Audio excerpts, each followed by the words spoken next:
బోడిగుండుకి మోకాలికి ముడిపెట్టుకోవడంలో ఆంధ్రాలో మించినటువంటి మేధావులు ఎవరు ఉండరు.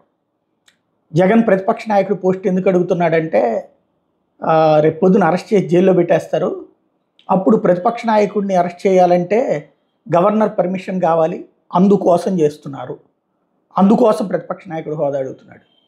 జగన్ అడిగేటటువంటిది నాకున్న అవగాహన మేరకు అట్లాంటి వాటికి సీన్ భయపడిపోయేటటువంటి పని లేదు. అరెస్ట్ అయ్యి జైలుకి వెళ్తే కనుక ముఖ్యమంత్రి అవుతారనడానికి సాక్ష్యం జగన్మోహన్ రెడ్డి, చంద్రబాబు నాయుడు. కాబట్టి అట్లాంటి ఫీలింగ్ ఆయన అవుతాడు అనుకోను. ఇంకా తొందరగా తీసుకుపోతే ఆ తర్వాత ఇంకో 4 ఓట్లు ఎక్కువ వస్తాయి అని భావించే క్యారెక్టర్ అతన్ని. అది పక్కన పెడితే అసలు పాయింట్ ఏంటి అంటే అక్కడ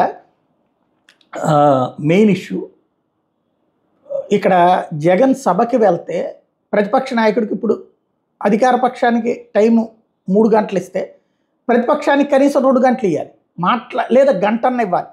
మాట్లాడ బిగిన్ చేసా 3 గంటలైనా 4 గంటలైనా మాట్లాడతారు. ఎప్పుడైనా జరిగేది అది. అంటే అధికారికంగా హక్కు ఉంటుంది అప్పుడు. అందుకోసం అడుగుతున్నాడు అతను. ఇప్పుడు చంద్రబాబు గారు 1 గంటన్నర 2 గంటల పాటు జగన్ని తిట్టిపోస్తారు. దానికి ఆన్సర్ చేయడానికి జగన్కి అవకాశం ఇవ్వాలి కదా. అది ప్రతిపక్ష నాయకుడు హోదాలో ఉంటుంది. ఒక మామూలు పార్టీ అయితే కనుక 5 నిమిషాలు 6 నిమిషాలకు మించి ఇవ్వరు. యాజ్ ఫర్ లెక్కలు జనం ఇచ్చిన తీర్పు ప్రకారం అయితే ఆయనకి ఇచ్చేటువంటి ఆ 11 మంది సభ్యుల లెక్కనైతే ఒక అంశం మీద మాట్లాడడానికి 3 నుంచి 5 నిమిషాలకు మించి సమయం ఇవ్వరు.